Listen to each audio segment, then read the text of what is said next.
Hello guys, welcome back to our YouTube channel. In this video we are gonna see, what if Naruto had powers of Mother Moon and got harem with Ami and Kino, part 1. Huge shout out to HistorianoftheKais for this story. If you want more awesome fanfiction like this, don't forget to hit that subscribe button. So without wasting any time, let's get into the video. Usagi was in tremendous pain as she lay on her hospital bed desperately trying to give life to the child within her womb. There was a sense of urgency knowing that the hospital could soon be under attack by that horrific tailed beast, the Kyubi. Looking into the midwife's eye after a push, Usagi could see the fear that resided in the midwife's heart. If the woman had the ability to look back on her life and not focus on the immense pain she was currently in, she would have been surprised at the route her life had taken. Konoha was not her native town. In fact, the world she was living on was not even the world of her birth. 8 years ago, she had been caught in the explosion caused by the destruction of Pharaoh 90. When she had awakened in the Konoha hospital, she was told that a genin team led by their Jonin sensei had found her washed up on the shore surrounded by the wreckage of things they couldn't identify. She then had met with the team that had found her, and that's where she met him, Minato Namikaze. The two of them had a few minutes of conversation before Minato offered to let her stay with him for a few days until she could get back on her feet. At the time she didn't know why, but that night she revealed to Minato the fact that she was from a different world. Minato was shocked for a moment, but then just smiled and accepted this as a fact. Minato explained to Usagi that, while he believed her, most of the people in Konoha wouldn't believe her and call her crazy. That night the two of them stayed up crafting a cover story for her. In the end they decided to say that she was on board a ship from a country across the Eastern Ocean that sank. To explain away her unique abilities, Minato said that they would just say that it was a bloodline limit. Everyone accepted the story except for the Hokage, who they told the truth to. Over the years she and Minato kept in close touch until 3 years ago, when Minato asked her to marry him, and she accepted. They were married just 6 months after the end of the Leaf Rock War, and 2 months before Minato became the 4th Hokage. When she had found out that she was expecting a child, she and Minato couldn't be happier. However, for the past 2 weeks she had been ill and was bedridden in the hospital in order to make sure that her and her child would be safe.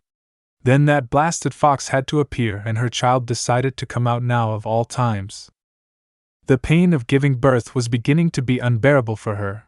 Her son seemed stubborn in wanting to come out even though she had gone into labor. After one last push she heard the crying of her child taking his first breath in the world. One of the midwife's assistants came next to her and said, "You have a healthy baby boy, Usagi." Sarutobi silently cried as he looked at the little baby sleeping peacefully in his arms. The little boy was only a few days old, but sadly most of the civilians in Konoha harbored a deep hatred for the little babe. They blamed little Naruto for the sins that the Kyubi had wreaked on Konoha, even though the two were separate persons. When Sarutobi thought about the situation, he let out a curse towards his predecessor. "Damn you, Minato! I should have been the one to use the seal, not you. As a result of your stubborn determination, your only son is now an orphan and hated by the village we've sworn to protect. At least our ninjas respect your skills enough to know that your son is not the Kyubi." Sarutobi stopped his gripping when he saw a furry black cat with a crescent moon on her forehead, moving quietly along the corners of his office.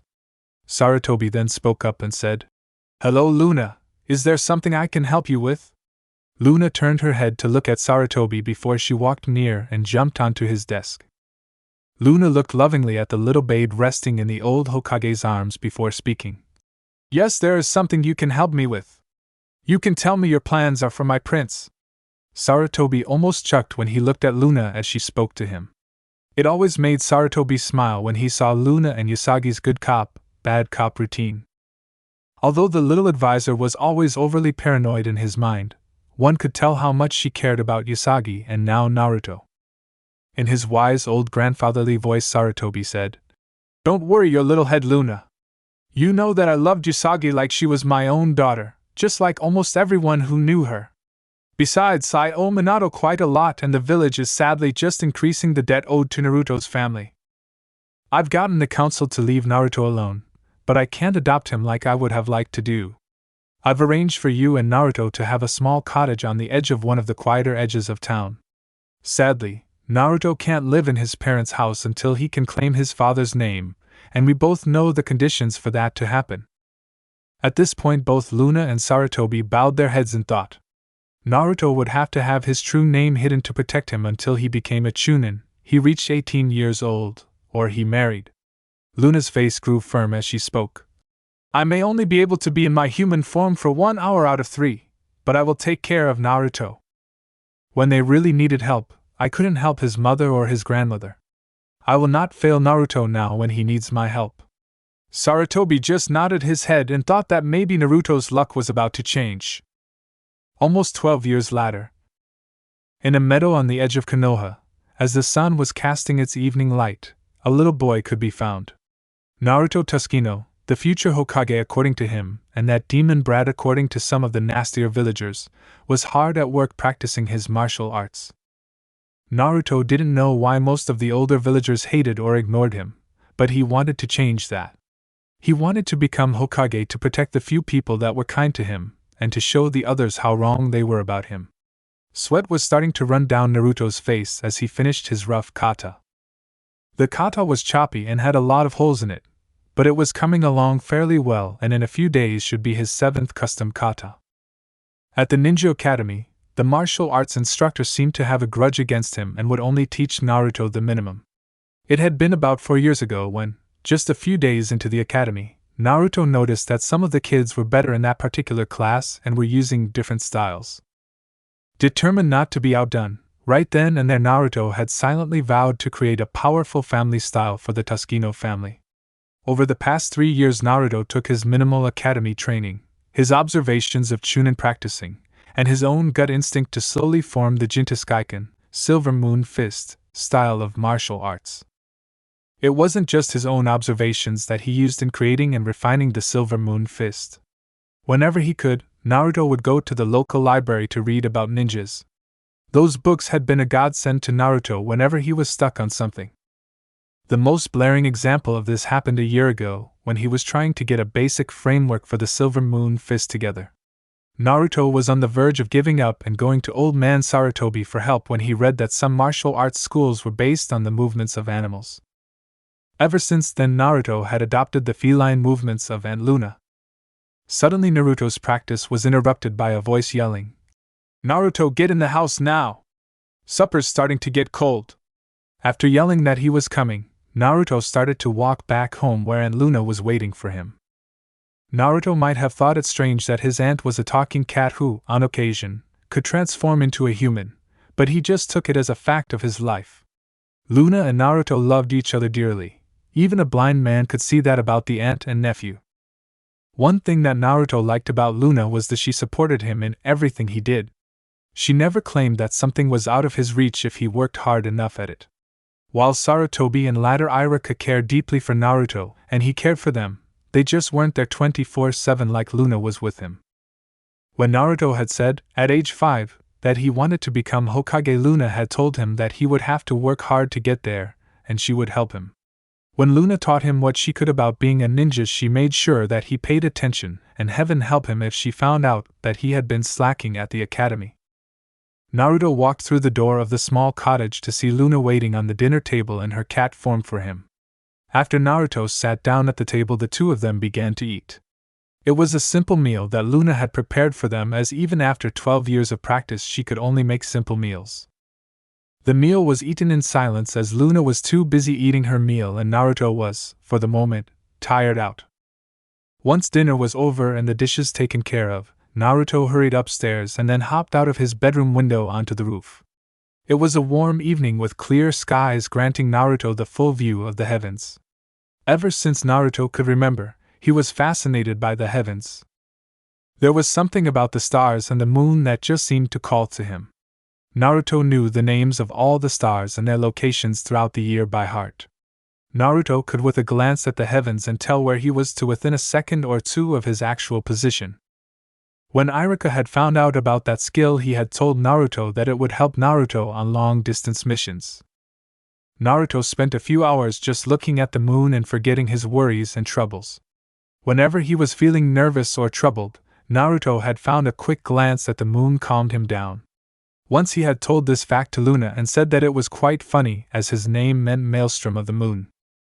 For a moment Naruto swore he saw shock on Luna's face, but when he looked again she was smiling and agreeing that it was quite funny. Slowly Naruto's eyelids closed as the young ball of energy went off into dreamland. Where on earth am I? Naruto yelled into the air around him. The last thing that he could remember was falling asleep on the roof of the cottage, which definitely wasn't where he was now. Looking around him, all Naruto saw was the fallen ruins of some grand marble building, and that he was apparently in the courtyard of the building. Naruto closed his eyes and said to himself, "Okay, first things first, I'll figure out where I am and then I'll plan from there." Naruto opened his eyes facing the heavens to see the earth. Naruto started to freak for a second before he got control of himself and smirked. Going over the situation in his mind, Naruto almost laughed. Interesting genjutsu. I have to admit that it had me going for a second, but that earth is just a dead giveaway. Naruto then proceeded to try the release method for dispelling the genjutsu. Seeing that the sight around him was the same, Naruto started to grumble. Okay, someone knows what they're doing when they created this illusion. However, there's more than one way to break an illusion. Naruto then grabbed a sharp rock that was lying on the ground and proceeded to cut his arm. I would advise you to stop trying to undo this as it's not an illusion. A soft, gentle voice from behind Naruto said just as Naruto's cut was rapidly healing. Naruto spun around to face the owner of the voice and demand that she explain herself. However, Naruto's plans stopped when he gazed on the image of the woman in front of her. She was unearthly beautiful with long purple hair styled in ox horns with streamers. On her head rested a delicate diamond crown while her face was gentle and carrying with a crescent moon birthmark on her forehead. Her dress was simple and pure white.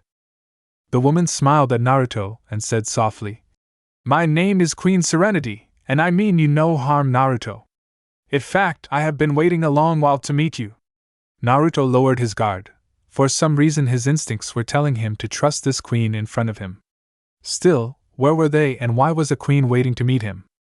These two questions gnawed at the back of Naruto's mind, demanded to be answered. As if she saw his inner struggle, Queen Serenity calmly said, "I'm sure you want to know where we are and why I want to meet you." Serenity then sat down on a fallen marble pillar and motioned for Naruto to sit next to her. Trusting in his instincts, Naruto quietly complied with her request. "Now then, Naruto, we are currently in an area between the world of the living and the afterlife where our souls can meet and talk. You see, I died long ago when the kingdom whose ruins are shown around you was destroyed. Now for the second question that is likely on your mind, why does she want to meet with me, requires a backstory to understand." A sad look crossed Serenity's eyes and a tear fell as she remembered those days. However unpleasant these memories were for the late queen, Serenity was determined to not let them get the better of her, and so continued her tale. "You see, Naruto, the universe is like a great tree with many branches. These branches or dimensions represent different chains of events that result in different things happening. I come from a different dimension than the one you live in. A long time ago, in my dimension, there was a large empire spanning across the entire solar system and I was its queen. But my empire was destroyed when a woman, who desired my daughter's boyfriend, made a pact with an entity of pure evil and together destroyed my empire. I had managed in the end to seal this entity along with the woman into another dimension. Seeing my world literally dying in front of my eyes, I used the last of my strength to send the soul of my daughter, her love, her friends, and the few surviving people of my kingdom to be reborn on the planet Earth. My daughter Serenity was reborn on Earth as Usagi Tuskino. When she was 14, she met my advisor Luna and gained the ability to use a portion of her royal power. She, along with her love and friends, fought against several evils that were threatening the people around her. During her last battle with a powerful creature known as Pharaoh 90, Usagi was caught in the aftershocks of the creature's death and sent to your dimension. She then met your father and later had you just before she died. So see, Naruto, I'm your grandmother." Naruto just sat there for a minute trying to process what this lady, his grandmother, was telling him. Hesitantly Naruto asked, "So I'm really your grandson and a prince?" Serenity just smiled and nodded her head towards her grandson before she pulled him into a hug. Naruto couldn't be happier that he had found out about his family. All that Luna would tell him when he asked was that his father was a high-ranking ninja and that she couldn't tell him more until certain conditions were met to assure his safety. Serenity then pulled Naruto back and had him face her before she seriously said, "Naruto, I don't have a lot of time left to talk to you, so I'll be brief. Shortly after you were born, Naruto, the Kyubi was sealed inside of you. Ask Luna or that kind old Hokage to tell you the full story. The point of me telling you this is that having the Kyubi within you jump-started your lunar royal powers. As a member of the lunar royal family, you have immense power naturally and power that you draw from the moon. Your powers have been active since that beast was sealed within you, constantly fighting against it. As a result of this constant usage, along with the purifying nature of our lunar energy, the Kyubi has been killed. However, this great piece of news has left you with a very serious problem. Your body, on its own and by drawing from the moon, naturally generates the power of 12 Kages all the time.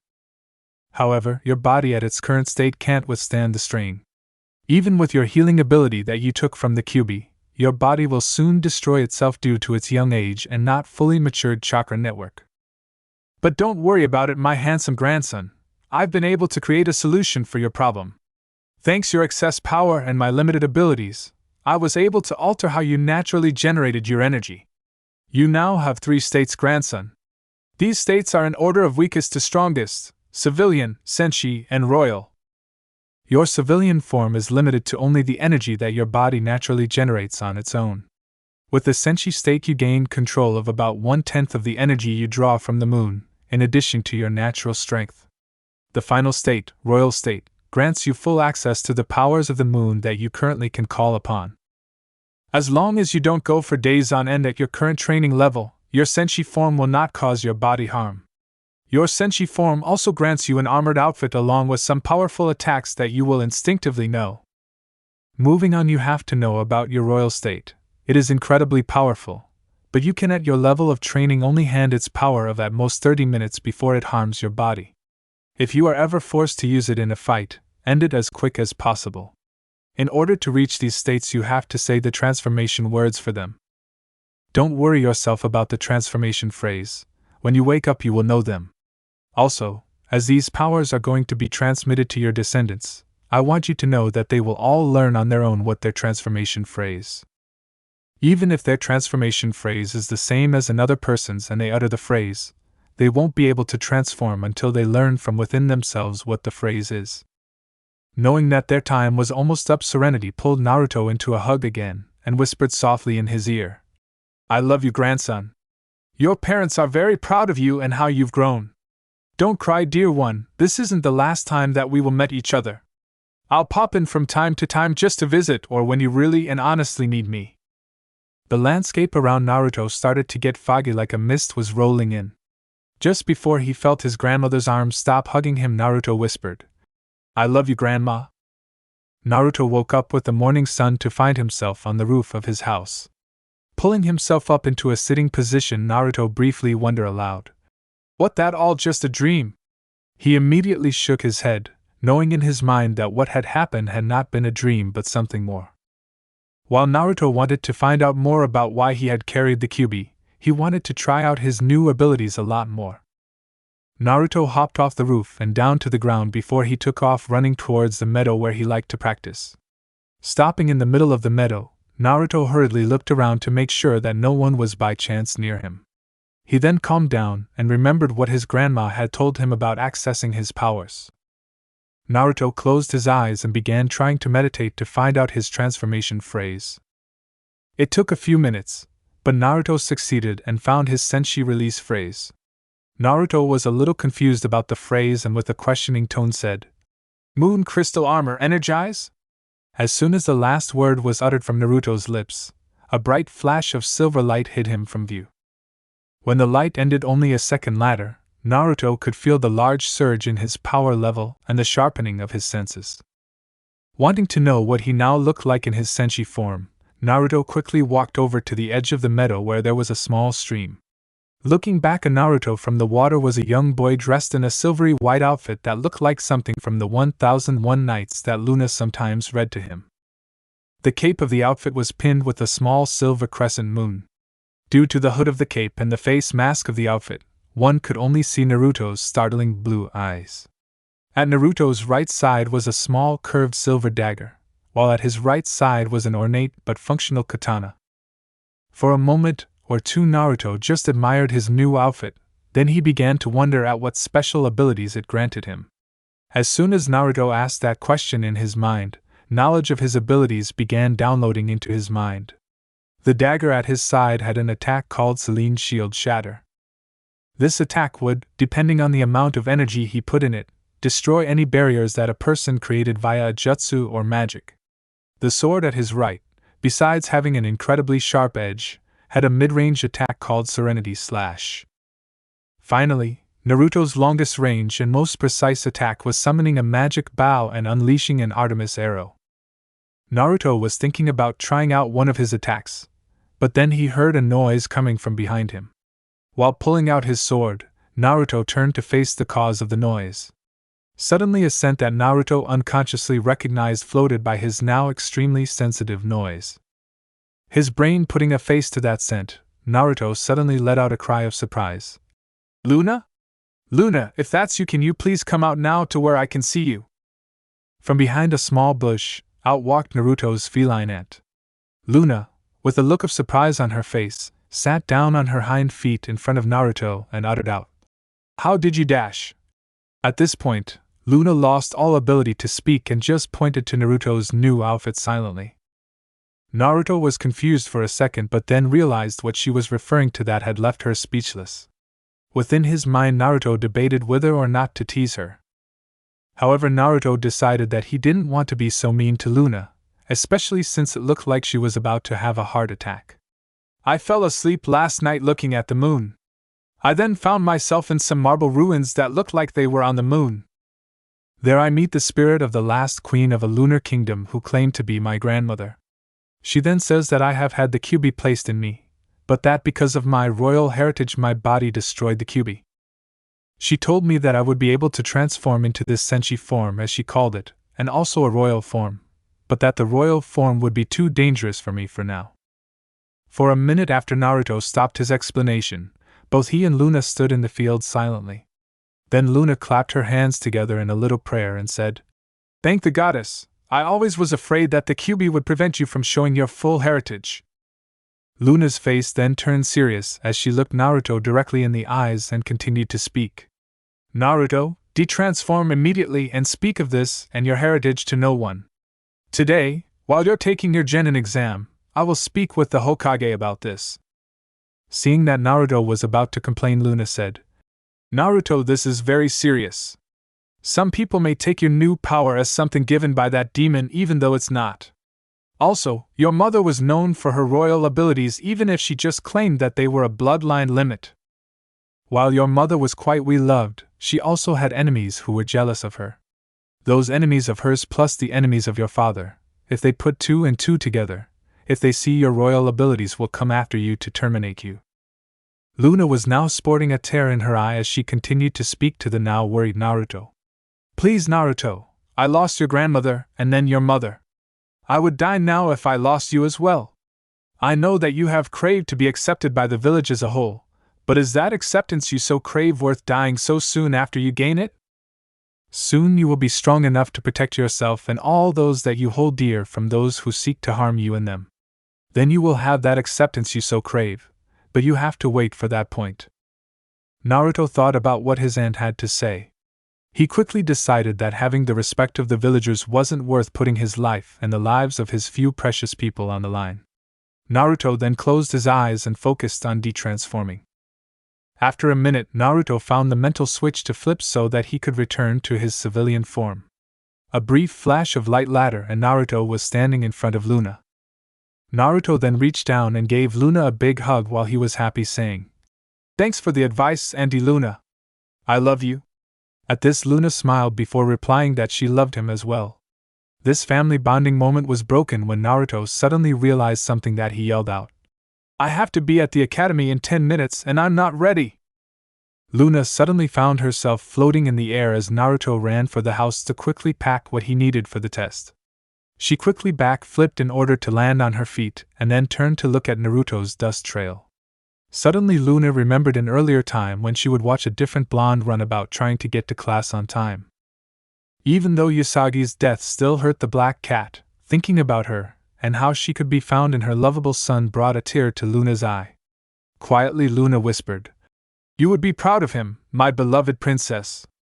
He's everything you said you wanted in a child, and I promise that I'll always help him reach his full potential."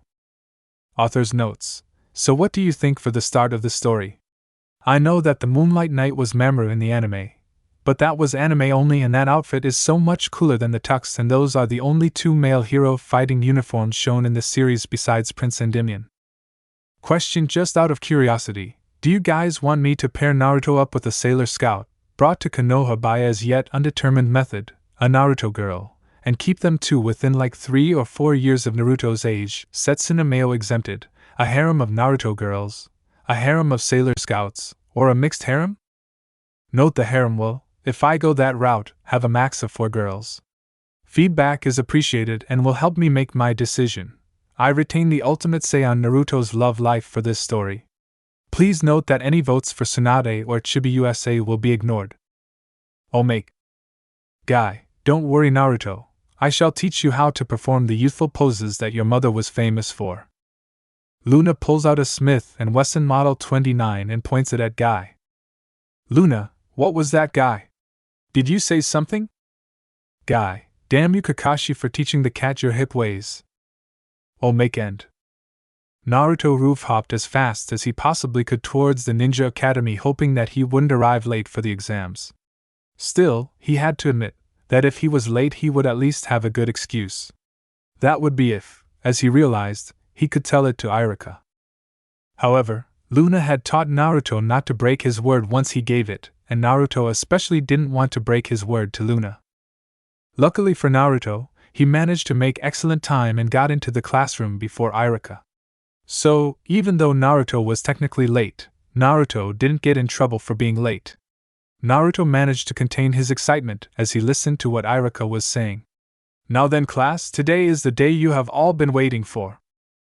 Today you will be able to show that you have what it takes to become full-fledged ninja of Konoha. At this almost the entire class broke out in cheers before Irika quieted them down. He then handed them a paper test and told them to start. Once he collected the completed tests, Irika then said to the class, after pulling out a clipboard, "Now I want you all to form a line and we'll head down to the gym. Once we get there, you will all be tested on your throwing accuracy, your taijutsu, and your stealth capabilities." It took a few minutes and the use of Irika's infamous, at least among students, big head jutsu to get the rambunctious 13-year-olds to form the line that Irika wanted. Once he had corralled the Cat's Air graduate hopefuls, Irika led them down to the gym where Mizuki was waiting for them. Once their throwing accuracy test, in which Naruto scored above average, was done, the students were told to sit on a bench. The students had been sitting for a few minutes while Mizuki and Irika talked to each other before Mizuki walked up and said, "Okay then class, I'm sure you all want to know why you're sitting here. Well then, we've decided that, in order to test your taijutsu skills, we're going to have each of you fight a one-on-one match with your fellow students. Please note that you will not be allowed to use nin or genjutsu in the match, and you are also not allowed to use weapons of any kind.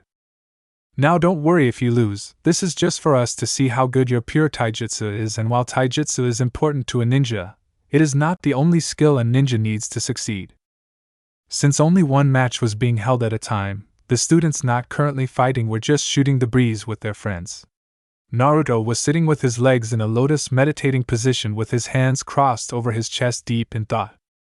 However much Naruto wanted to think about what he had found out about his life, his musings were quickly interrupted by Kiba, who yelled at Naruto saying, "Hey Moonfish, what happened this morning? Did your funny feline excuse for an ant have trouble with a hairball or something?" Not wanting Kiba to get the last laugh or insult Luna, Naruto fired back, "What would you know, dog breath? After all, your owner Akamaru knows that you're too stupid to understand the spoken language." Kiba's mouth was wide open in shock as his and Naruto's classmates started laughing at him. Turning to see Naruto smiling at him with laughter in his eyes, Kiba shook his head and thought to himself, "That's a point to you, my friend." Although Kiba and Naruto seemed to fight like cats and dogs, the two were reasonably good friends. Suddenly Naruto and Kiba heard Mizuki call out, "Will Naruto Tuskino and Kiba Inuzuka please come up for their fight?" At this the two friends got up and smiled at each other as they approached the ring. Once the two of them had reached their ends of the ring, turned to face each other, each confident of their victory over their friend. Mizuki just looked at the two and said, "You both know the rule for this match. Begin." The two boys shot at each other and began to ferociously attack each other. Both the Inuzuka and the newer Tuskino family styles were animalistic in their attacks. It seemed to the onlookers that Naruto and Kiba were trying to claw each other's throats out. However, Kiba spent most of his taijutsu practice time at home and in class working with Akamaru. This fact meant that Naruto, who was faster and more unpredictable, was able to exploit several holes in Kiba's defense that would normally be protected by Akamaru. Finally, Naruto ended the fight by exploiting one of the holes in Kiba's defense. Naruto delivered a powerful kick to the other boy's ribs with one foot and another kick to Kiba's head. Naruto then back-flipped off of Kiba, who was falling to the floor unconscious, to land on the ground hunched over on his back legs like a cat. A couple of the students who had been watching the fight clapped, and Irika smiled, saying, "Very good, Naruto. Now can you bring Kiba over here so that I can wake him up? After all, do you want to have a rematch after class with an angry Kiba and Akamaru because you caused them to miss the rest of the test now, do you?" When Naruto heard this, he just grumbled a bit and dragged Kiba over to the sidelines. Naruto was starting to look around where he was for something to wake Kiba up when a hand went in front of his face. In the hand was a small container of smelling salts. Looking down the arm attached to the hand, Naruto saw that it was Ino who had gotten the salt for him. With a quick, "Thank you," Naruto grabbed the container from Ino and promptly used it to get Kiba up. Ino and Naruto then helped the still wobbly Kiba get over to the bench.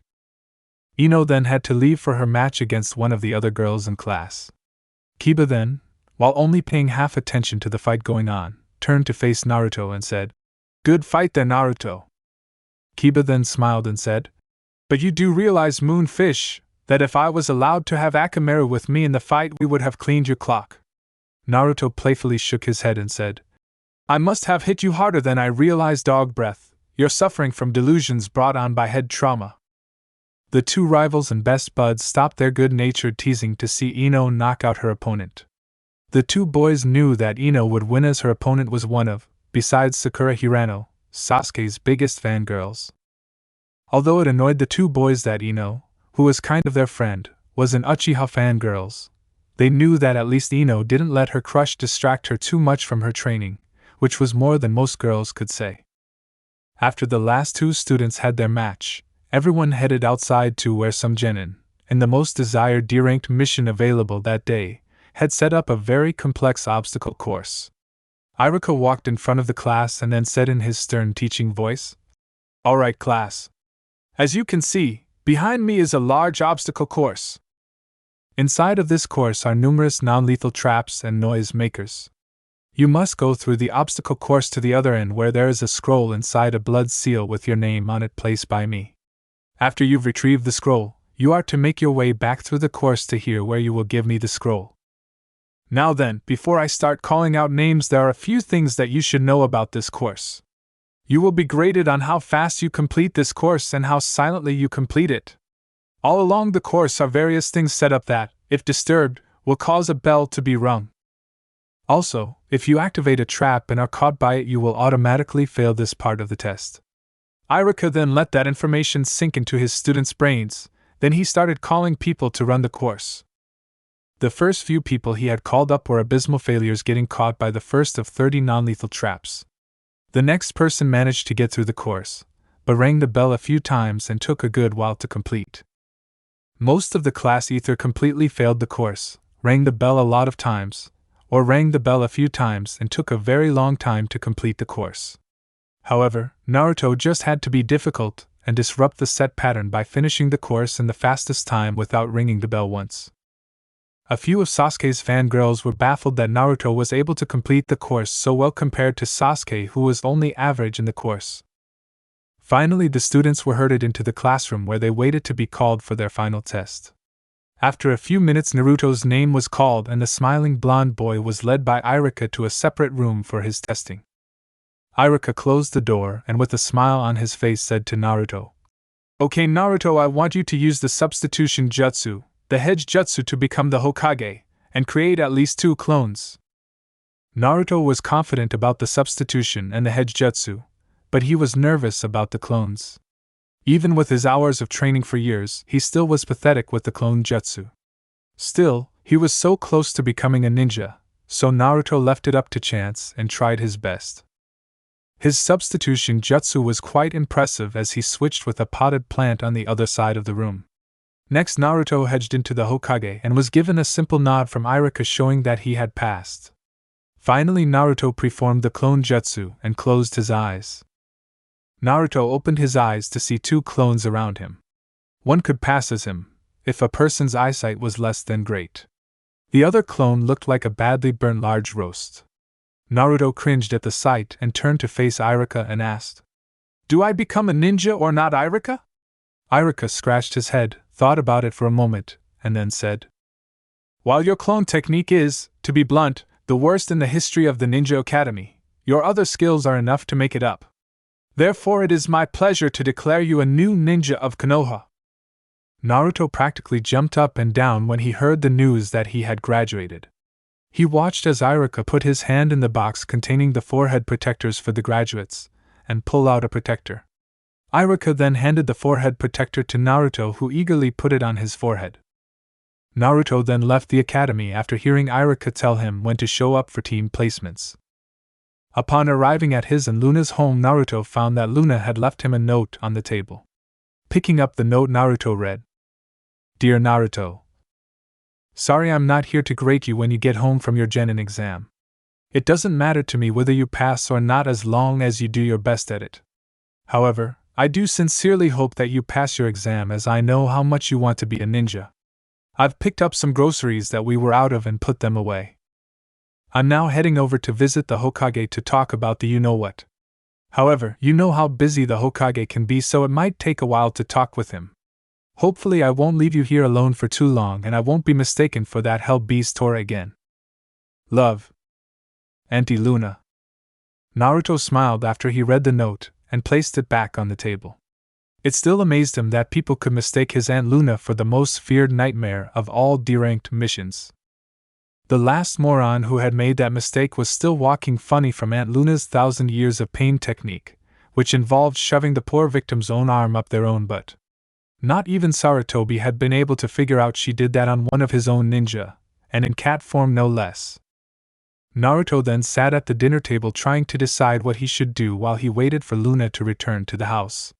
Suddenly a thought came to Naruto's mind that he said out loud, "Hey, Luna doesn't want me to reveal my royal powers to anyone until she can talk to me. However, she never said anything against me practicing my powers as long as I don't get caught." At this, Naruto rubbed his hands together like the archetypical troublemaker before he ran out the door to go to one of his favorite training fields. Naruto ran for a few minutes until he reached a meadow that was far away from any home or training ground in Konoha. Once there and Naruto made sure that no one was around, Naruto grinned and shouted out, "Moon Crystal Armor, energize!" Naruto felt the now familiar power of his senshi form flow into himself, leaving him stronger than any 2 average jonins. Naruto then said to himself after he saw that he was in the same exact outfit as last time, "You know, if I'm not supposed to reveal that this is me, how on earth can I use this form to fight other ninjas?" At that thought, Naruto crossed his arms across his chest and thought for a few minutes. Then he snapped his fingers when the answer came to him. "I know! I can go by an alias! Now what's a good name for this form? Mighty Moon? No, that name's horrible. Should I go as Serenity Soldier? No, that just isn't right for me." Naruto thought long and hard about his options for a few minutes before he said, "I know! I'll go by the name Moonlight Knight. It fits as it connects me to the moon, which is where I get my extra power, and it shows my royal heritage with the noble title." The newly named Moonlight Knight then thought about the next issue he should solve. One thing that he hadn't gotten to test with his senshi form, which was one of many things, was if he could use his ninja skills in the senshi form. To start this off, Naruto preformed a simple substitution jutsu. After running through his, admittedly small, collection of jutsu. Naruto found that he couldn't use his hedge jutsu and that the clone jutsu just as bad as his untransformed state. Naruto spent a few hours going over his skills and getting used to his senses and reflex while in senshi form. He was about to go home when his enhanced ears heard the sound of maniacal laughter. Naruto, while still in his senshi form, quietly approached the source of the laughter to see Mizuki running with a large scroll on his back and a sadistic grin on his face. Naruto thought about what to do when he heard Mizuki say something that made up Naruto's mind. "Once I deliver this to Lord Orochimaru, I'll become even more powerful than that old fool of a Hokage." Naruto recognized that name from his history class and knew that, whatever it was that Mizuki had on his back, could not reach the most vile and infamous traitor that Konoha had ever produced. From his position on a large tree branch above Mizuki, Naruto pulled out 3 shuriken and let them fly at a ferocious speed. Mizuki barely sensed the shuriken in time to avoid a fatal encounter involving them and the back of his head. However, while Mizuki did avoid death, he lost several locks of hair and had his right ear cut. "Ahog!" Mizuki cried out, reflexively protecting his bleeding ear with his right hand. Enraged and with a touch of madness in his eyes, Mizuki yelled out into the night. "Who's the bastard who did this? Whoever did this should reveal themselves to me right now, and I might just grant them a quick death." At this Naruto smirked and said, thus drawing attention to his location on the branch, "I did that, you traitor." Mizuki looked on at Naruto standing there with on hand on the trunk of the tree and the full moon glowing behind him, and yelled out, "I just want to know, before I kill you, just who the devil are you?" Although a little nervous due to the fact that he had never been in a death match before, Naruto confidently answered back, "I'm the Moonlight Knight. Just so that you know, I shall be the last person you meet before you met the devil in hell." With the pleasantries dispensed with, Mizuki started off their fight to the death. He pulled out a huge windmill shuriken from a small seal on his wrist and sent it flying at Naruto. Naruto waited calmly for the shuriken to come to him as he planned out his next few moves, eternally grateful now that Luna had made him play those strategy war games. Just as Mizuki was about to smirk at the thought that his oversized shuriken would hit Naruto, Naruto quickly drew his sword and quickly sliced the shuriken in half. While Mizuki was shocked at the sight, Naruto just smirked and yelled out, "Not good enough, now why don't you try my attack, Serenity Slash?" With that, Naruto preformed a quick horizontal slash, and a wave of silver energy went flying in the shape of a crescent moon towards Mizuki at extreme speeds. Mizuki instinctively knew that the Serenity Slash, if it hit him, would kill him, no ifs, ands, or buts. The traitor leaned back and rolled quickly to the left. Mizuki was rolling away so fast that he lost track of where he was in the forest, and hit himself against a tree. While the tree didn't do any lasting damage, it did stun Mizuki. This stunning, along with the shock at seeing the Serenity Slash dig into the ground about a foot before exploding, leaving a 2-foot wide and several feet long crater in the ground, gave Naruto the time he needed to get down from the tree and stab Mizuki's heart. The last thing Mizuki saw before his eyes closed forever was Naruto detransforming back into his regular form. Once he dropped out of his senshi form, Naruto came out of his adrenaline rush and fell down on the ground in shock at what he had done. Naruto, while trained to be a ninja and had known that this would eventually happen, was still a young teenage boy who had just taken his first human life. Naruto raised his hands and looked slowly between them and Mizuki's still warm body and back again for a few minutes. He then leaned over and heaved up the snack that he had before training. Naruto, after he was done emptying his stomach, smacked his face and shakily said, "Get a gripe, Naruto. You knew that this was eventually going to happen when you signed up to be a ninja. You've stopped a traitor from giving something that is of obvious importance to one of the greatest criminals out there." "What was it that the old man told you about this situation?" "He said one can't restore or return what was lost. Only continue on and never forget about it. Never forgive themselves should they forget the pain." Naruto approached Mizuki's corpse and turned his gaze to the scroll on Mizuki's back, speaking to himself again in a very tired voice. "Come on, Naruto, you just have to return this scroll to the Hokage and then put this behind you." Naruto took the scroll from Mizuki's back and started walking off towards the Hokage tower. He was about to leave the area when he shook his head and returned to Mizuki's body. Traitor or not, Naruto knew that he just couldn't leave the body there in the field exposed. With a great deal of effort, Naruto picked up the body and carried it bridal style back to the village.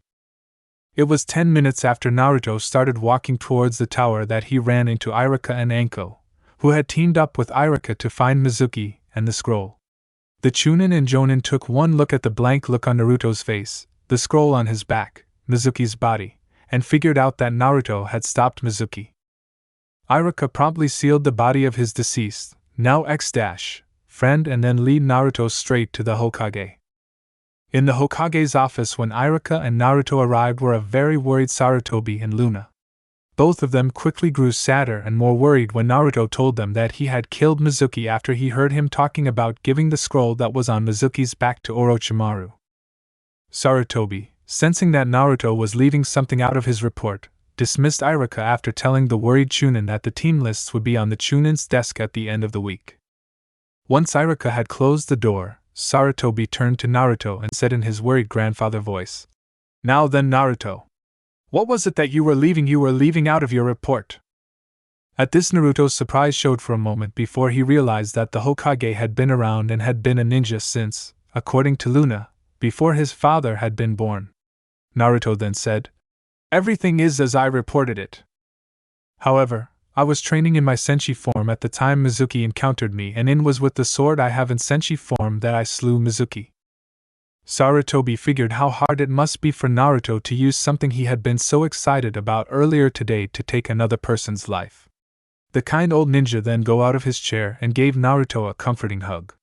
Softly the old Hokage whispered in Naruto's ear, "I know this is difficult for you, Naruto.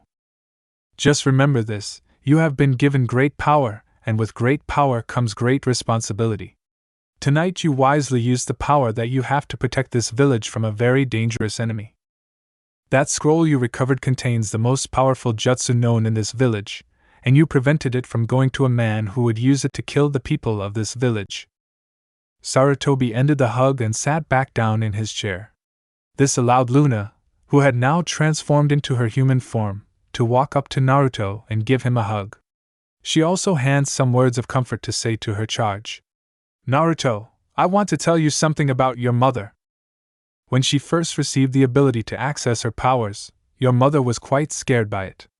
I can't tell you how many nights she would cry herself to sleep because she didn't want the power she was burdened with. But your mother was able to find the courage and strength within herself to accept her burden and use it to protect others. I'll tell you something, Naruto. I see that same courage and strength that I saw within your mother within you as well. And just like your mother, you have your friends who will help you through this and all other challenges." Naruto now had a smile on his face. He was still upset and in pain due to what had happened with Mizuki, but he no longer was tormented by it. Knowing that he had Aunt Luna, old man Sarutobi, Iruka, and even Kiba and Ino backing him up had returned Naruto's spirits to him. Remembering the scroll on his back, Naruto swung it around and into his hands before he handed it over to Sarutobi.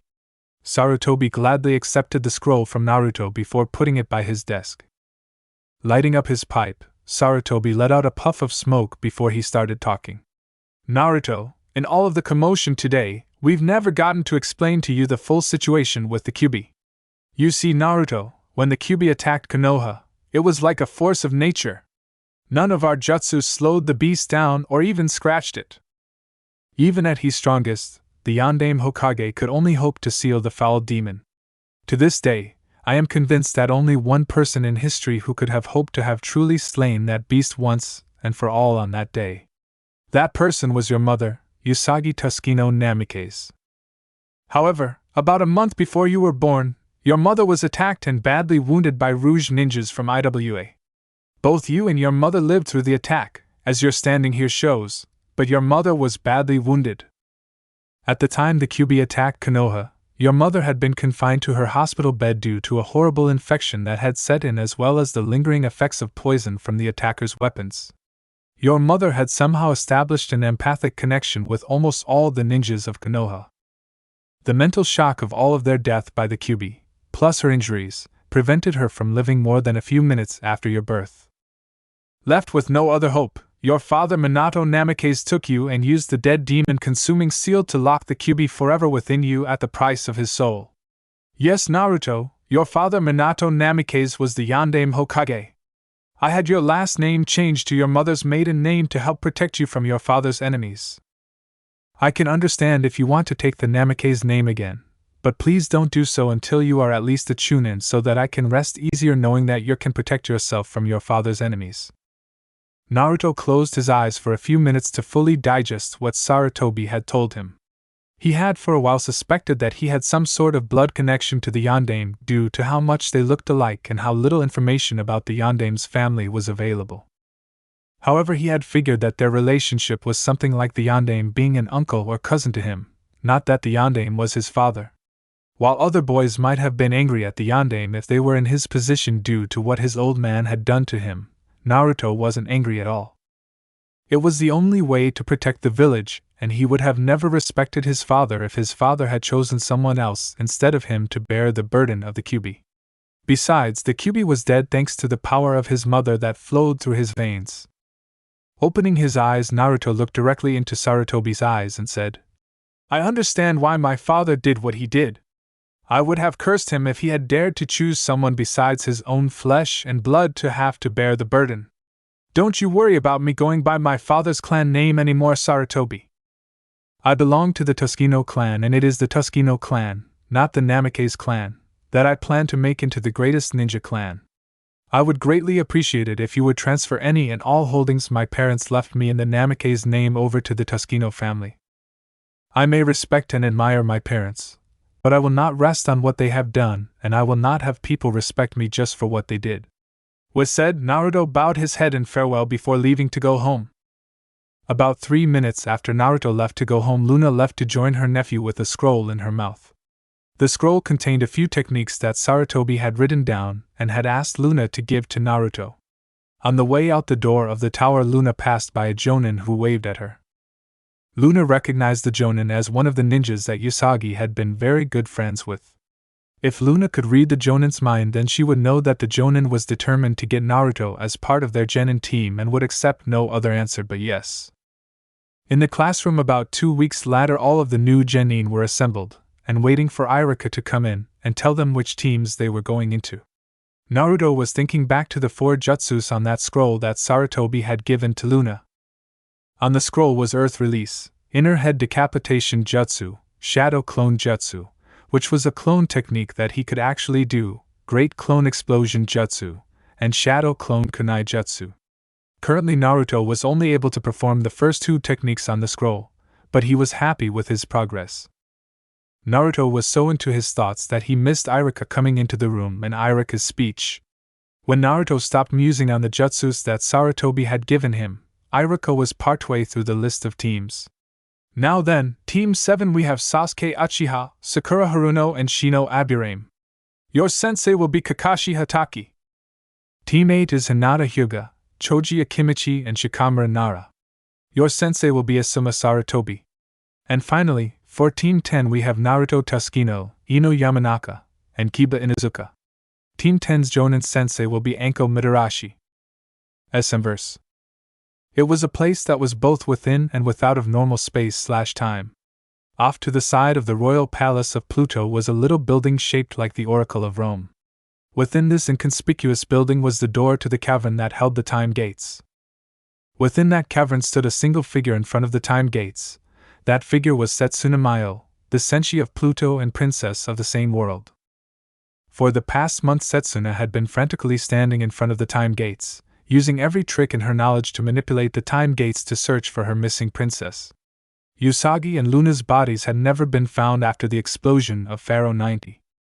This, plus the fact that Setsuna could still feel her connection of servitude to the royal moon family, told Setsuna that Usagi must still be alive.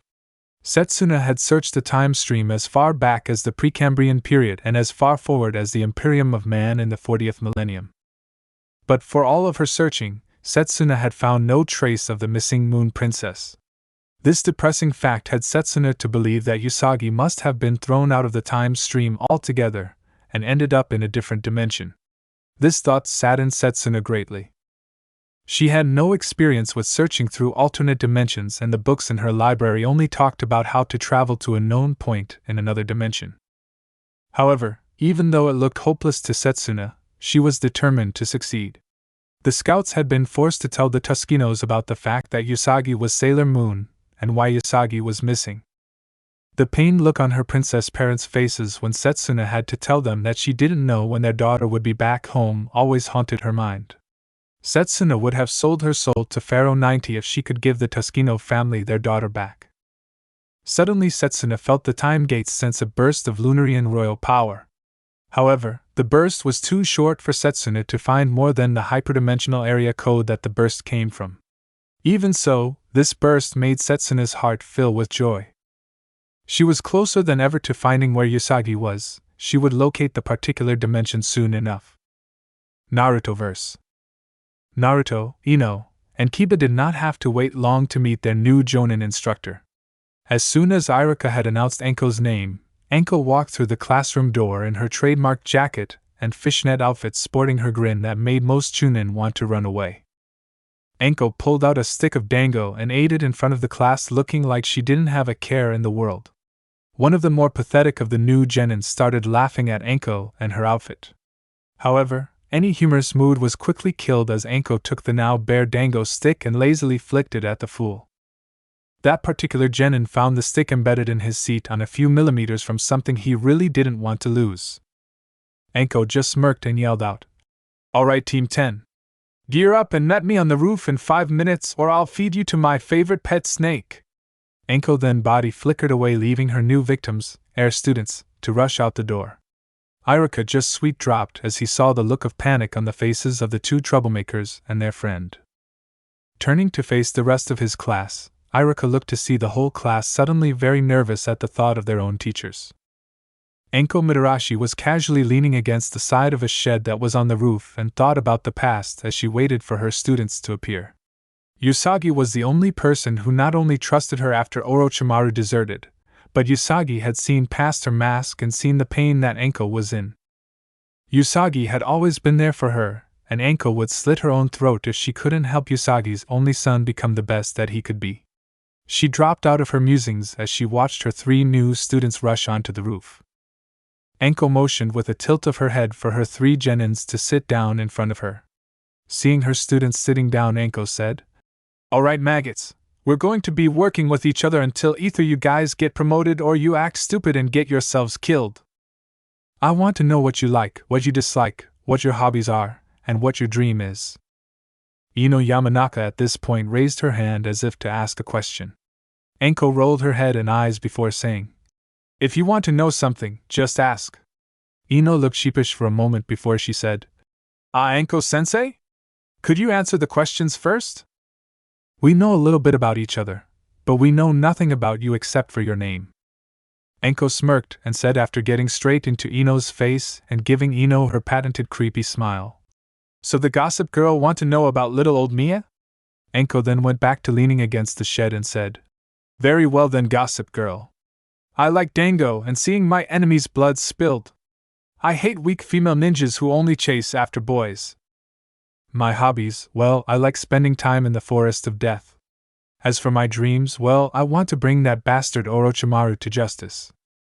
Anko, with yet another dango stick in her hand, pointed to Ino and said, "Alright, gossip girl, spill your guts or I'll do it for you." Ino gulped and then quickly said, "My name is Ino Yamanaka. I like my friends, flowers, and Sasuke. I dislike Forehead Girl and most of the other girls in our class. My hobbies are working in my family's flower shop and reading psychology books. My dream is to become a respectable ninja and get a strong husband."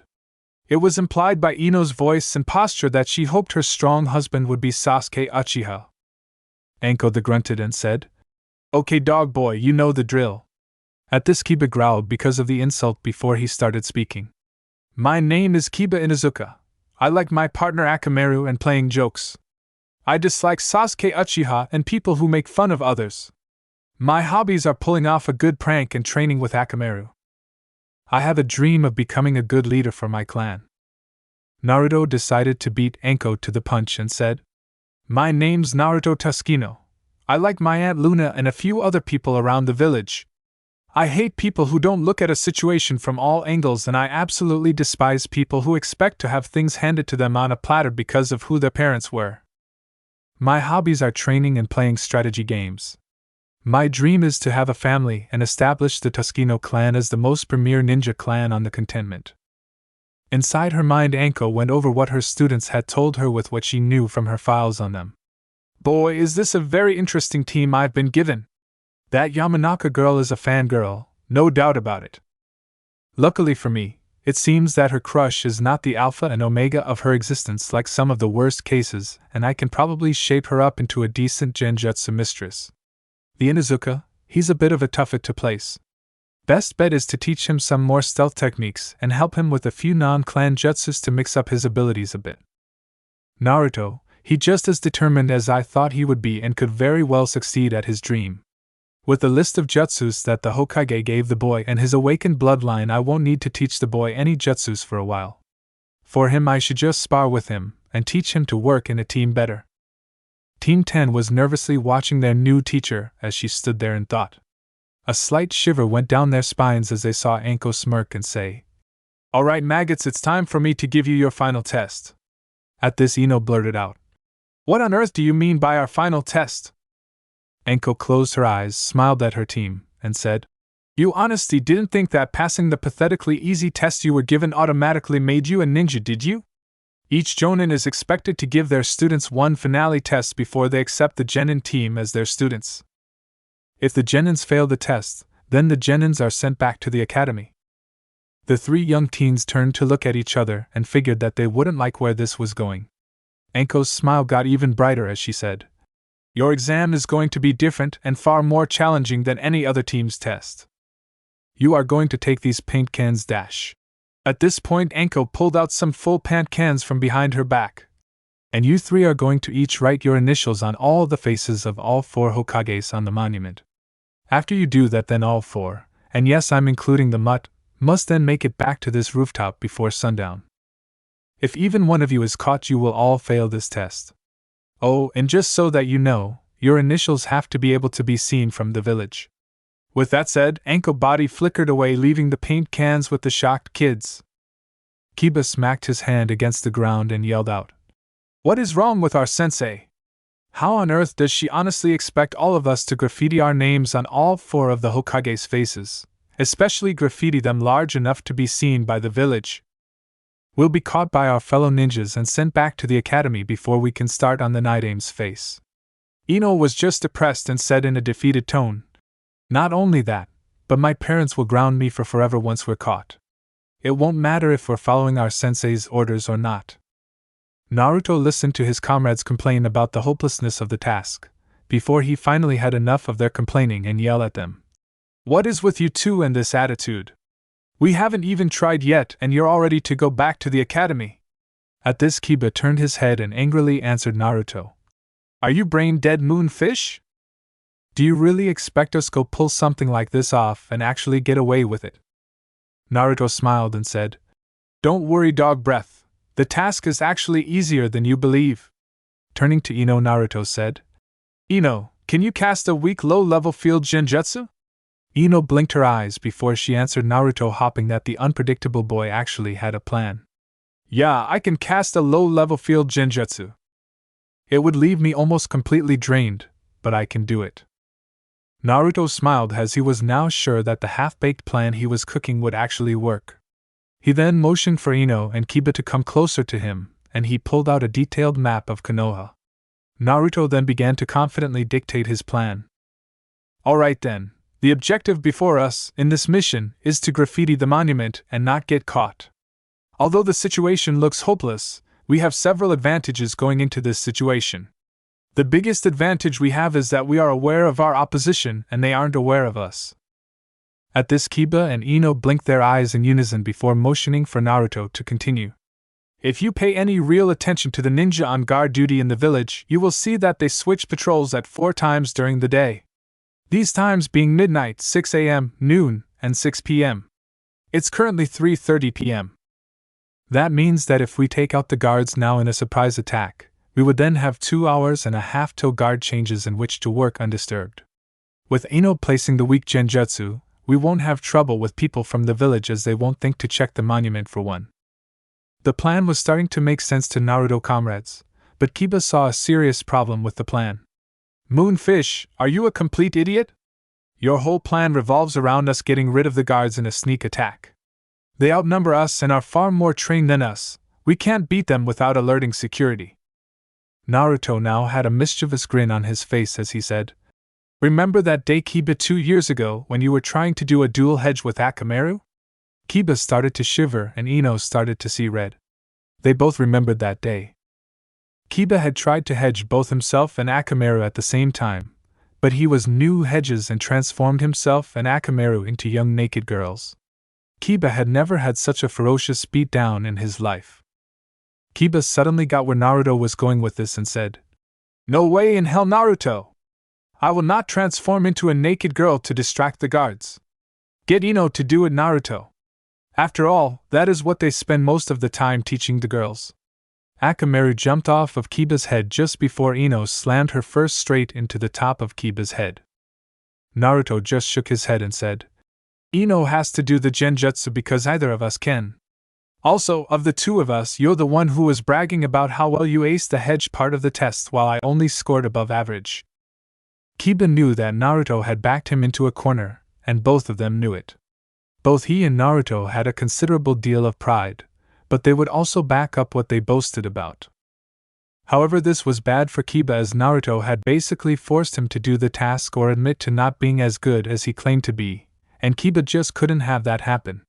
So, grudgingly, Kiba agreed to be the one to knock out the guards. Seeing that his comrades would follow his plan, Naruto said, Alright then. When Kiba knocks out the guards, I'll tie them up. Then we have Ino cast the genjutsu. Since she'll be drained from that and I'm the fastest runner, I will be carrying Ino on my back while we paint the monument. This way, if we get caught, Ino won't be left behind. Naruto stood up and looked firmly into Kiba and Ino's eyes. His strength was shining so brightly that his friends felt their worries wash away from themselves. Naruto held his hand out in front of him and made a fist. Naruto then said, Are you willing to risk it all with me? Are you ready to show our sensei and this village as a whole that you're ready to be a ninja, or are you going to let this opportunity pass you by? I know that we all have the power and skill needed to pull this off. We have been given all that we need to do this and any other task that we may be given. Will you join me in proving this, or will you let your self-doubt prevent you from reaching our goal? Both Ino and Kiba were heavily moved by Naruto's little speech. Ino was starting to see Naruto in a different light, instead of just one of the average Joes of the class like she had before. Kiba wondered where Naruto kept this side of himself that seemed to inspire everyone so. Kiba got up off his butt and said gruffly with his hands in his coat, What the hell? I'm in on this crazy plan of yours. Besides, after all of my bragging at home, my sister would have permanent teasing material if I failed this test. Ino shook her head and said, There's no way I'm going to let Forehead Girl become a ninja simply because I was given a harder test than her. Naruto looked at both of his friends turned teammates. He had honestly been nervous at even suggesting such a plan, but then he remembered a quote attributed to Father Minato, There are no weak soldiers under a valiant commander. While he didn't consider himself to be a valiant commander, Naruto hoped that the principle behind the saying would hold true. Seeing that his friends believed that they could pull off his quickly thrown together plan gave Naruto hope that they could pull it off. Not showing his doubt, Naruto raised his fist in the air and yelled, Watch out, world, cause Team 10 is on the move! Both Ino and Kiba joined in his shout before they all grabbed a paint can and took off towards the monument. In the shadows stood Anko, whose smile was threatening to burst into full-blown laughter. It was an open secret in the higher-up ranks that each Jonin would test their genin team on some concept that they held dear. Kakashi was famous for his emphasis on teamwork, and so used the multi-purpose bell test. Her test was very different than the copycats, or even most other Jonins for that matter. Due to growing up during the last Shinobi War and having to deal with the betrayal of her teacher, Anko held determination and perseverance in high esteem. For her test, Anko had constructed a scenario that the genin would never expect. However, It was a scenario that would often come up in the life of a ninja. Anko had given her 3 would-be students a seemingly impossible task to perform, and very little time in which to pull it off. Then she had just sat back and waited to see their reactions. Kiba's initial reaction had upset Anko, but Naruto had managed to pull the boy out of his defeatist mood. As Naruto laid out his plans, Anko couldn't help but be impressed with the little prince. Naruto had looked over her scenario like it was a board game and analyzed Team 10's opposition. At first she was going to just appear and explain the test to them and tell her team that they passed. However, as Naruto listed all of the variables and broke down the plan to his comrades, Anko decided to let them go for it. It would show that arrogant idiot of a council-appointed security chief how badly he had let things slip on internal village security. Anko looked up at the heavens and let out a sigh before she said, "My friends, you would be so proud of how your son has turned out. Usagi, he has your gentleness and compassion. Minato, he has your commanding will and your tactical mind. When you put those together in your son, you too gave birth to a person can lead armies into the depths of hell and his soldiers would gladly follow him." She let out a smirk and said, "He also has both of your stubborn streaks." Who else but Naruto would declare that he would make a small unknown clan into the most respected clan on the continent? Anko then body flickered away to get a good seat for the spectacle the 3 genin were planning. It was the talk of the town for days. Many of the people just could not believe that 3 genin would pull such a stunt, or even the fact that they pulled it off in the first place for that matter. Once it was circulated that the genin did it because it was a test by their sensei Anko Mitarashi, some people were calling for her to be demoted to genin at least. Luckily for Team 10, this was only being called for by a few councilmen who had lost major political capital in this debacle. After he had stopped rolling on the ground laughing his ass off, Sarutobi had launched a full investigation on the state of security within Konoha. Over several days the security investigation led to some facts that greatly startled Sarutobi to his core. Apparently, his old teammates, Danzo, and a few of the more radical councilmen were funneling resources away from several vital areas of Konoha security. They were using the resources to build up support for what looked like a takeover of Konoha in order to make Konoha more like some of the more militant hidden villages. 2 of the major projects that the conspirators were running were Na and Rei. No was originally a sub-organization within ANBU, but had been reorganized as their private army after he had disbanded the group 22 years ago. Rei was a project that enraged Sarutobi when he thought about what he read about it. Apparently, they were using Orochimaru's notes on human experimentation to create bloodlines and infuse them into ninja loyal to them. When Sarutobi looked over the photos of the poor souls who were suffering under Rei, he thanked Anko for letting Team 10 continue to perform the mission she had given them. If it wasn't for them vandalizing the monument, then this travesty would never have been brought to light. Still, it hurt Sarutobi's heart to find out what his friends had been planning to do. They had been his oldest friends and had been with him since he had become a ninja. It was with a heavy heart that Sarutobi sentenced them and the rest of their co-conspirators to death for treason against Konoha. Unfortunately, on the night before the execution was supposed to take place, the conspirators managed to pull off a successful jailbreak. Sarutobi had no idea of where the fallen, as the public was calling the group, had fled to after their escape. But now that the scandal all was over and the old leader was feeling every day of his age, Sarutobi knew that he needed to do something to cheer himself up, but he didn't know where to look. He no longer had his old friends to fall back on, his wife was long dead, and his only 2 loyal students were miles away from the village. Sarutobi thought about heading home, but stopped himself. Asuma was currently in a very foul mood that he had ordered the execution of Asuma's godparents. Even though the 2 were traitors and Asuma knew that, it didn't change the fact that Sarutobi's teammates had been there more for Asuma when Asuma was growing up than he had been. Sarutobi didn't doubt for a second that Asuma was not just as appalled by their behavior as he was, but it was another widening of the divide between the father and son. When Sarutobi looked back on his past rationalizations of his absences, he couldn't help but weep at how flimsy his reason seemed now in his old age. Sarutobi got up out of his seat and left the Hokage Tower. Slowly he walked through the streets of Konoha, the setting sun at his back creating a remarkable backdrop.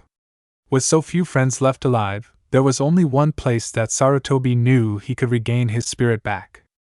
Soon enough Sarutobi reached the outskirts of Konoha and came upon the cottage where Naruto and Luna lived.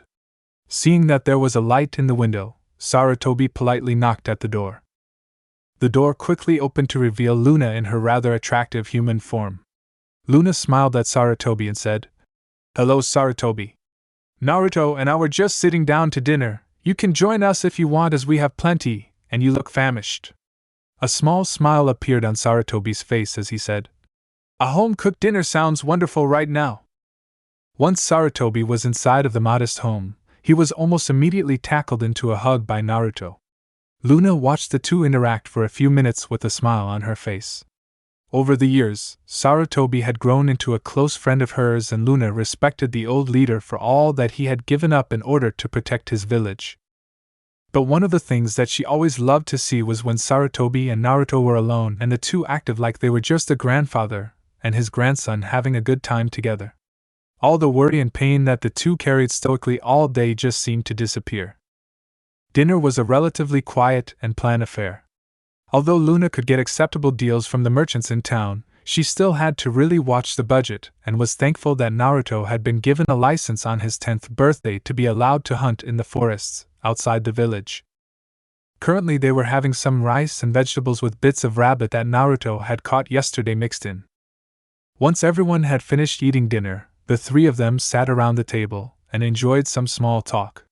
Sarutobi was proud to find out that Naruto had learned the Shadow Clone Explosion Jutsu. However, Naruto was still upset that he wasn't good enough with the technique to use it in a spar or an actual battle. Sarutobi told Naruto that he was surprised that Naruto had become that skilled in the jutsus that he had given Naruto. Naruto had the decency to blush. Sarutobi was contemplating about leaving the happy little family alone for the rest of the night when Naruto pulled out his puppy eyes jutsu and roped Luna and Sarutobi into playing a strategy game. For the next 2 hours by the fire everyone sat around and played the game of Naruto's choice. Finally it was time for Naruto to go to bed. Naruto was initially hesitant to go to bed, but when Sarutobi mentioned that someone's team was looking at a C-ranked mission in the morning, Naruto rushed off to get some sleep. Once Naruto was upstairs, Luna said, "How are you handling that situation, Sarutobi?" Sarutobi just sighed and said, "I'm handling it one day at a time. Thank you for letting me join you two this evening. Spending time with Naruto always cheers me up." Luna had a faraway look in her eyes as she said, "Yes, Naruto does have that effect on people. His brain he got from his father, his heart he got from his mother." Sarutobi then nodded his head and then stroked his chin as he said, that he does, Luna." Sarutobi and Luna sat in silence for a minute before Sarutobi asked, "Luna, do you remember my question the other day? You never told me the answer." Luna twitched her paws nervously and said, "What you were asking about is highly unusual. While there may not have been any laws against it in the Silver Millennium, and it did happen at times in the history of the Japanese, it wasn't something that happened a lot." At this Sarutobi smirked and said, "But it did happen, didn't it, Luna?" Her drooping head was all the proof that Sarutobi needed. Sarutobi then said, "Don't worry, Luna, everything will be fine. Never forget that I have Naruto's best interests at heart. While my plan may be slightly offensive to you, you have to admit that it does help Naruto with no one getting hurt." Luna was forced to agree to Sarutobi's point in that regard, but she didn't have to like the plan to know it was a good one. Sarutobi then said goodbye to the Black Cat and left to go home. Team 10, which had picked up the nickname of Team Maelstrom, was standing in the Hokage's tower at the mission distribution office. Currently Iruka was giving out missions and smiled when he saw Naruto and his team approach. With a cheerful voice Iruka said, "Hey there Naruto, Ino, Kiba, here to pick up a new mission?" The three genin in question just nodded their heads at their former teacher. Iruka pulled out a pile of missions and said, "Well, let's see, we have walking the Inuzuka's dogs, there's some fences that need to be mended." At this point Naruto cut off Iruka and said in a collected, but annoyed tone, "Iruka, we've done 16 D-ranked missions. We've earned the right for a C-ranked mission, so would you please be so kind as to get out the C-ranked mission folder?" At this very moment Sarutobi walked through the door and said, Very true, Naruto, very true. Sarutobi turned to face Iruka and said, Would you please get the C-Rank mission folder out for Team Maelstrom? Iruka was no fool and knew that, although it was phrased like a question, the Hokage's question was an order. Iruka put the D-ranked mission file away and reached for the other mission file. Quickly scanning over the missions available that were listed, Iruka smiled and said, Alright guys, there's a merchant in Konoha that is traveling to a town on the eastern border of Fire Country who is looking for some ninja protection.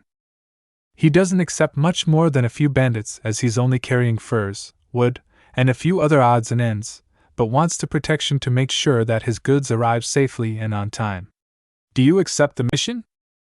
Naruto looked at his two teammates to see what they had thought about the mission. Ever since their first mission that Anko had given them, Naruto had become the unofficial leader of the Genin in Team 10. On seeing that Kiba and Ino wanted to take the mission, Naruto turned to Iruka and said, On behalf of Team 10, I accept this mission. Iruka only sent a quick glance towards Anko, only to see her with a smirk on her face showing her approval, before he handed the mission scroll over to Naruto. Naruto opened the scroll and quickly scanned the full briefing of the mission. Turning to face his teammates, Naruto said in a voice that reminded Sarutobi of Naruto's father, Ino, Kiba, this looks like a minimum of a 2-week mission.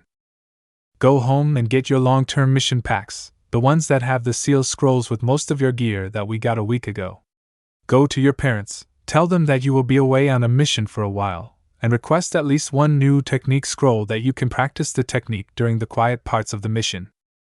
You will meet me in 2 hours at the main eastern gate of Konoha where I will be with our client. Naruto at this point gave his friends a smile before he turned around and walked out the door to take care of a few things he needed to do before the mission started. Ino and Kiba looked at each other for a second before they both nodded their heads at the same time and turned to leave. Iruka was staring at where the genin of Team 10 had been in shock before he turned to Anko and said, What are you teaching those kids? They were acting like professional jonin. At this, Anko said, They're very unique kids and actually I haven't had to teach them a whole lot. Mostly it's just been helping them see where their weaknesses are, and they just take care of the rest. Anko pulled out a dango stick and at one of the dango before continuing to talk. As for their command structure, well, that's something that developed naturally. Naruto seems to have I guess presence would describe it, about him that makes his want to listen to what he has to say. Combine this presence with the boy's very developed tactical mind and caring heart, and you have a leader that Ino and Kiba would gladly follow into hell. Sarutobi just nodded his head when he heard Anko describe it all to him. Minato had such a presence about him it would make sense that Minato's son Naruto would have inherited that same presence as well. Also Usagi, may the gods rest her dear sweet soul, radiated a sense of respect and caring about her that seemed to have been inherited by Naruto as well. All in all, Naruto was shaping up to be what looked like a legendary figure. Sarutobi wouldn't be surprised if the boy had surpassed his father in greatness by Naruto's 18th birthday.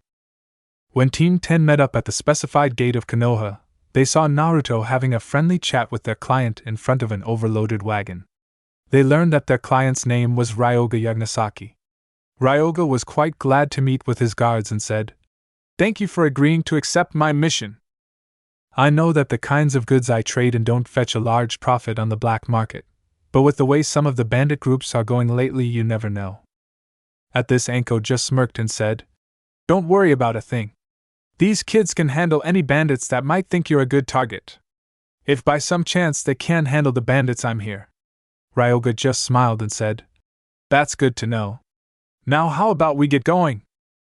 One of you can sit next to me on the wagon and another on the back of the wagon if they don't mind sitting on wood planks.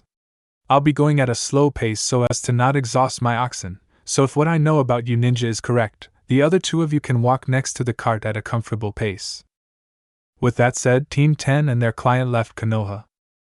What the hell is with these bandits? This the third raid against us since we left Konoha 4 days ago.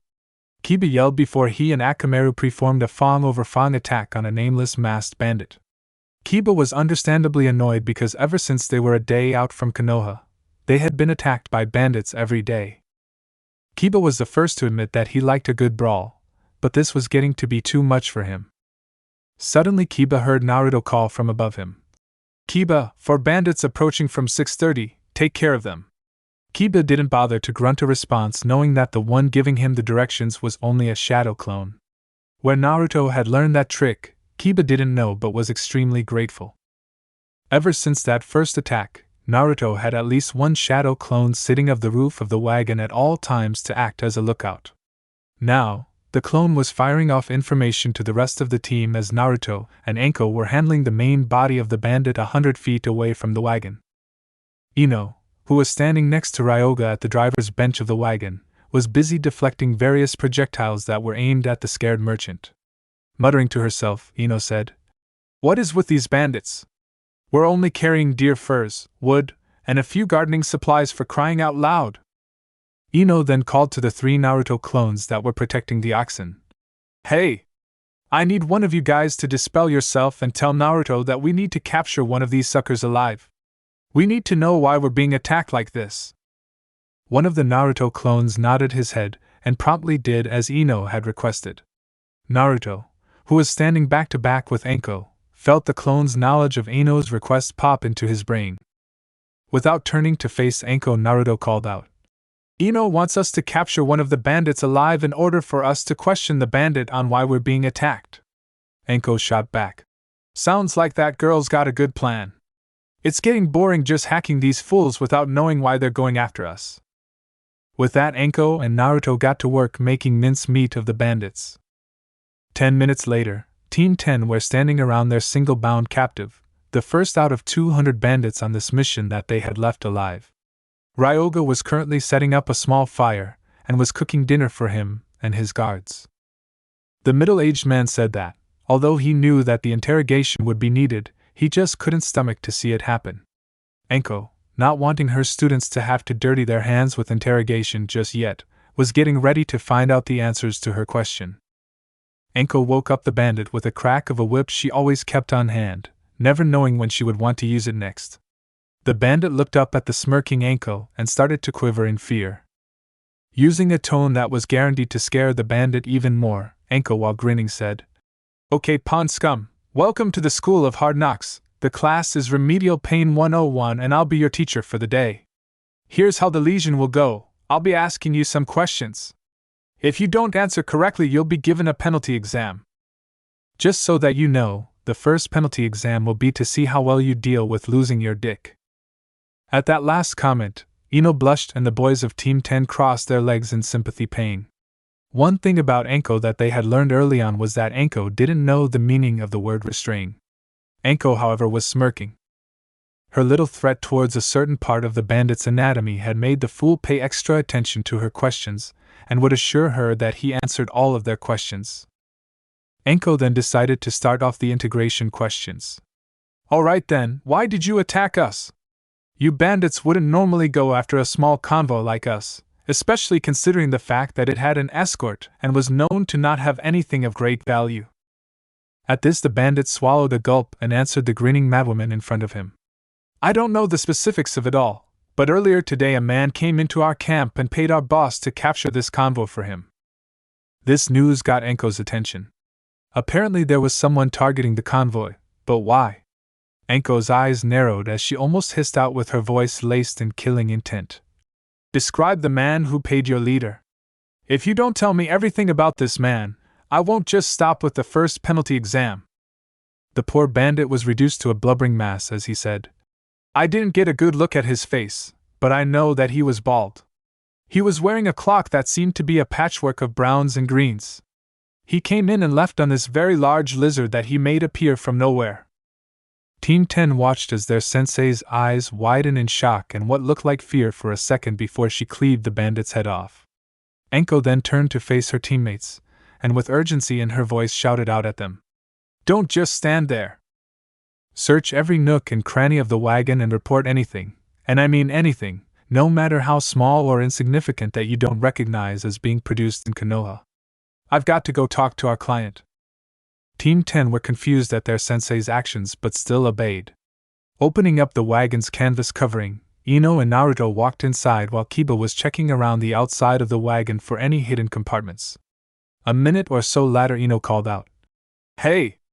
I've found something that meets Anko's description. Ino reached into a side compartment of the wagon and pulled out a potted plant with strange patterns on its leaves. Ino carefully carried out the plant and headed over to Anko with Naruto and Kiba following her. Anko saw Ino approach and her eyes were fixated on the plant her student was carrying. Turning to face their client, Anko said in a voice that could freeze a person's blood, "Where did you get that plant?"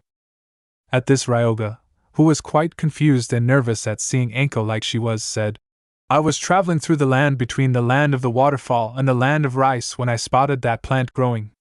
I'm an amateur botanist and was fascinated by the plant as I've never heard of a plant with leaves like it. I put it in that pot that your student found."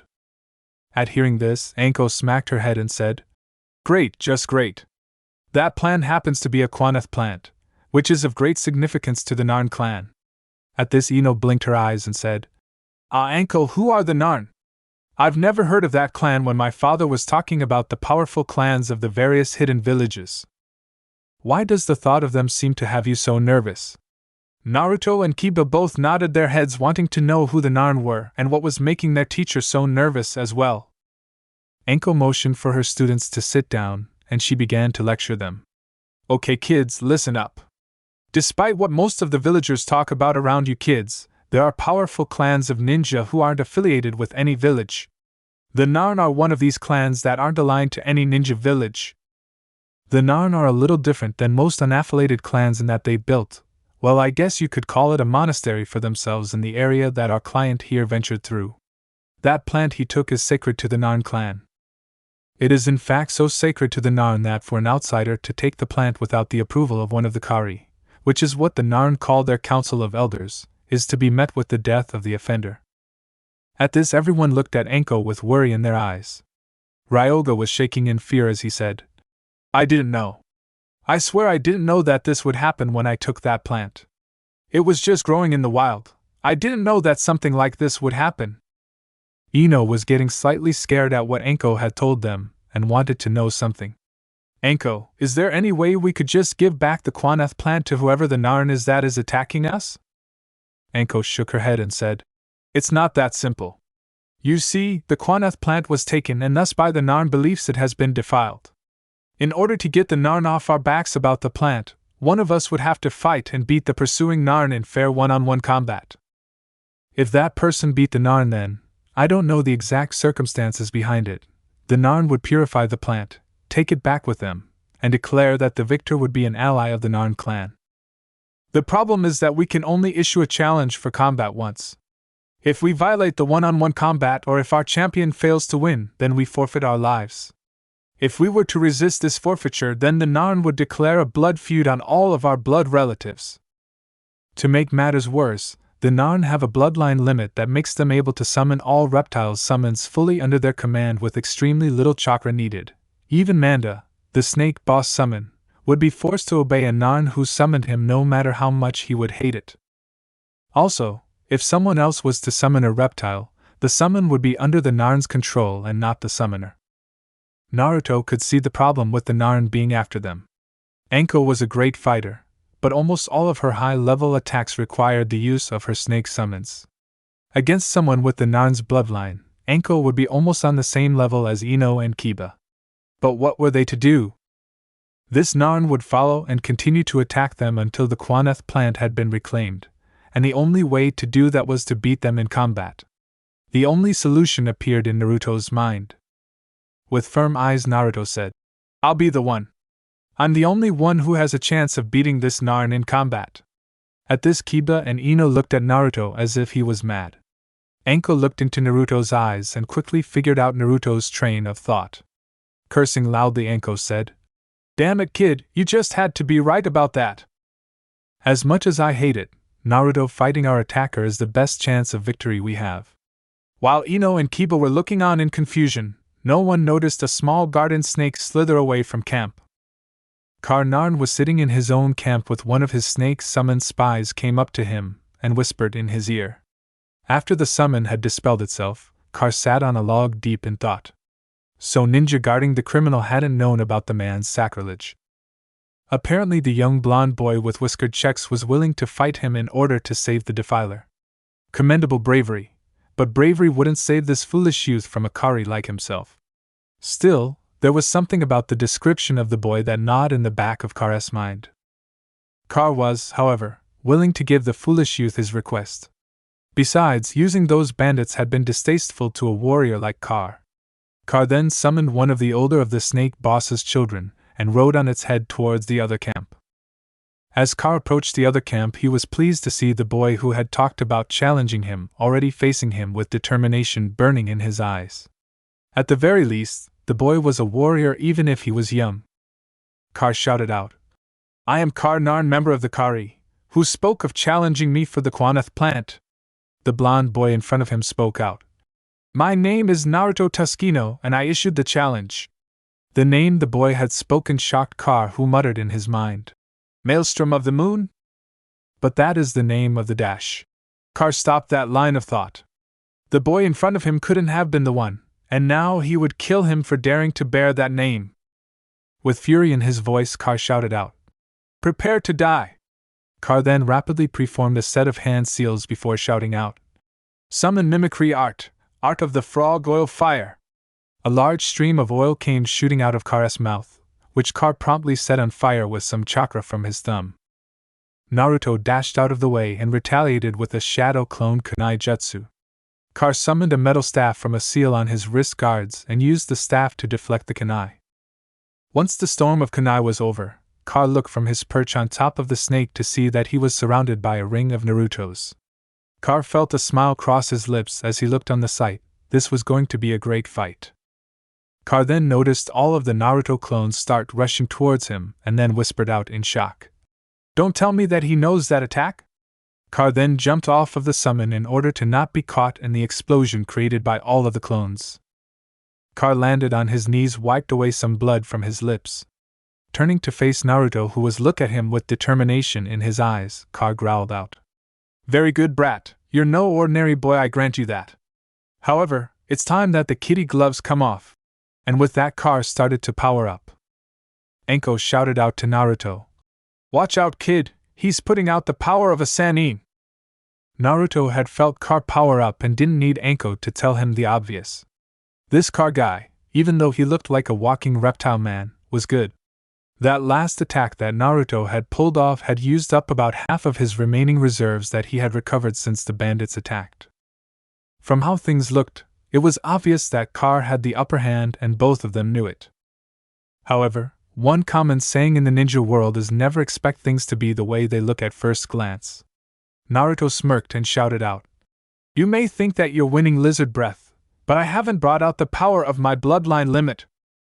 On the sidelines, Kiba and Ino looked at each other and Kiba asked, "Has Naruto's mind finally cracked?" Ino answered him in an unsure voice, "Who knows?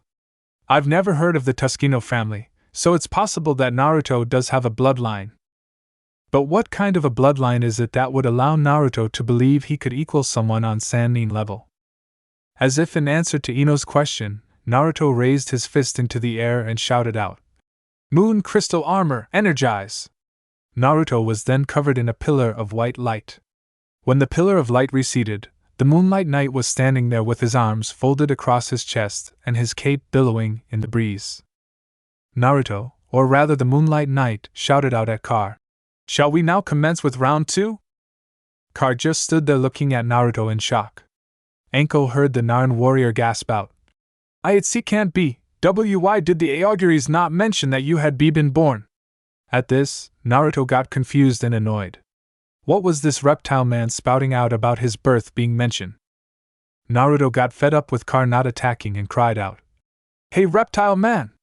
Are we going to get back to the fight or do you have a prior engagement?" Kar was however lost in thought, and inside of him a struggle raged. How dare he insult me so? Why weren't we told about his birth happening? Have we been compromised by the ancient enemy? How long has it been preparing that we didn't know about? This is far more important than the Quanath. Kar closed his eyes as he reached a decision. Kar then opened his eyes and called out to Naruto, "Consider the Quanath purified, young storm. But beware, the tendrils of a great darkness are stretching out to consume the land. Grow strong, young storm, for you are the one that will be the light in the coming night of darkness." car then body flickered away, leaving a confused Naruto behind. Naruto then turned around to look at his teammates to see if they understood what car was talking about. It took only one glance at his teammates to see that they were as confused about the sudden turn of events as he was. Naruto and his teammates just stood there looking back and forth at each other for a few minutes. Suddenly Ino said, Naruto, why are you dressed like that?" Naruto looked at the determined gleam in Ino's eye and hoped that he would manage to retain some secrets from her when the night was over. Sailor verse. Setsuna Mayo was smirking and almost dancing for joy. That last burst of Lunarian royal energy had allowed her to pinpoint where the princess was at. Even though the energy was rapidly fading, Setsuna could now lock onto that dimension with just a thought. Not wanting to waste any time, Setsuna transported herself over to the Tuskino family household where all the scouts, the remaining Tuskino family, and Artemis had conveniently gathered together.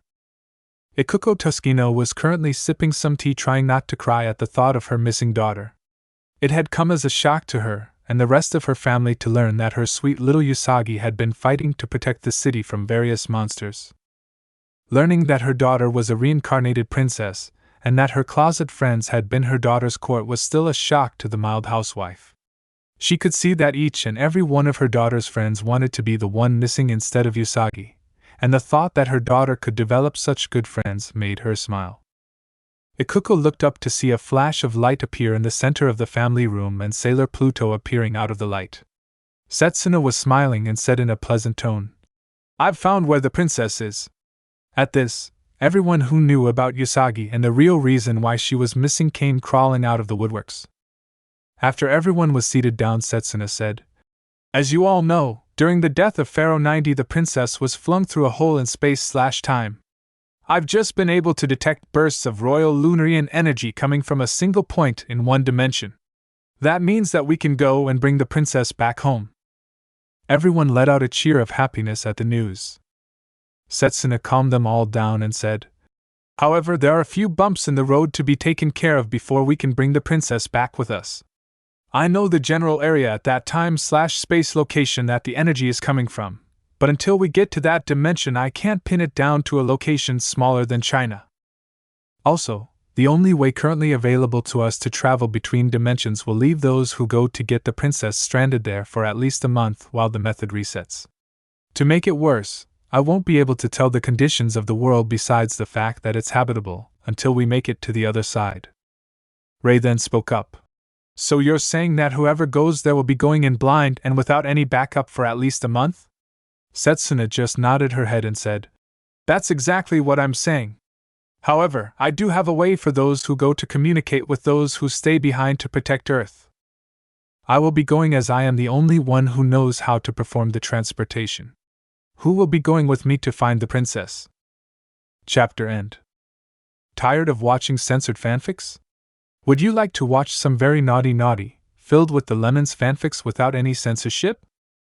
I'm happy to announce that I opened Patreon page for you guys, where you could watch Naruto/Deku, 18+ stories without any censoring. Not only that, you can also see the NSFW images of characters of the fics on my Patreon, which I make by myself. So buy your preferred tier and join our community now. Link is in the description.